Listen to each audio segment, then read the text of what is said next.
A very good morning from California today, and I hope you guys are doing good, staying healthy and safe, isolated in your homes.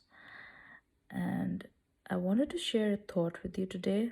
I was getting some work done, and I just remembered something I've been telling my friend in the morning today, and I called her up and I told her that she has to be happy for the people who care about her, and she has to get out of a depression that has been engulfing her for years. And I felt like such a hypocrite later on because I have been doing the same thing.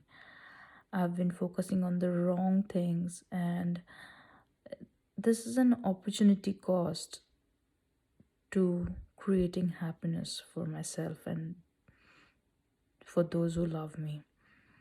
If we overanalyze things to the point of a peptic ulcer, I don't think that is going to help anyone in the long run. We'll continue to believe that we are victims of circumstances and not survivors.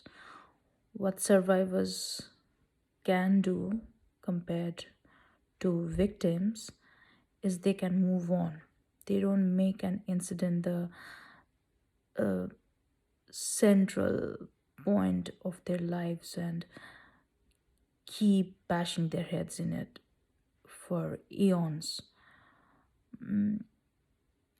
I think we all make mistakes. We trust the wrong person, we love the wrong person sometimes, or we hate ourselves for no reason. We can try to let it go, and we can just accept the reality as it is. There's sometimes no winning. You may argue your point, you may speak the truth aloud, but is the audience receptive to it? Are they willing to listen? Maybe not. So you clamp up sometimes, and that's okay too. What I feel is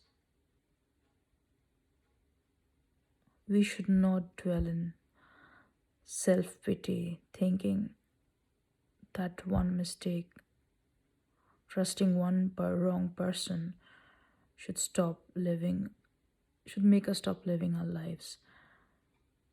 We have so much more to offer, and the future is so much more than the past has been. I was reading one of my diaries from 2014, and I was having the same issues back then. 6 years ago, I was still focusing on the wrong stuff, the absence of love more than the sources where I was receiving it from, like my parents, my husband.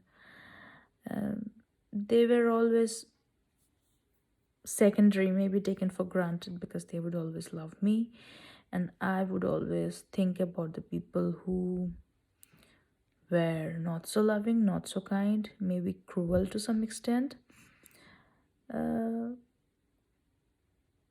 But I think I have changed now, and I have broken free of that prison where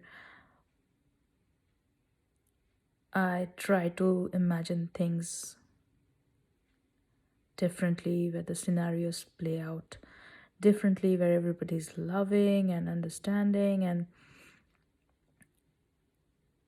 truthful.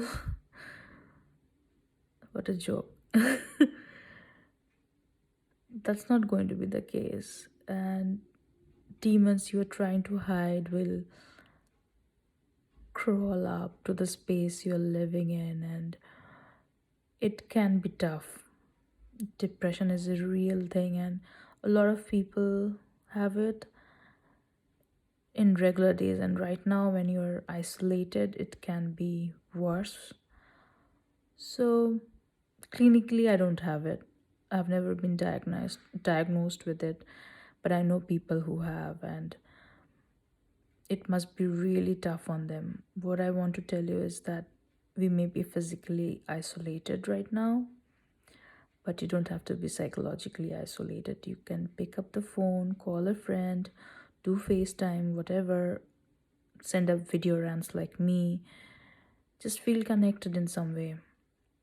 I'm a loner myself. I prefer to have me time every day for most part of the day if I can help it. But even me, even a person like me, needs to connect once in a while to another human being. So, yeah, just move on from whatever is bothering you, and maybe we will not take these connections we have with people we love anymore for granted, because we know life is so fragile. It took us a virus to understand that deep philosophy of life, that it can go all woof in a moment's notice. And what then? Will you have lived for people who did not care about you, or people who do care and are trying every day to keep you happy? I hope you have a good rest of the day. Stay at home unless it's absolutely essential to go out, and good luck.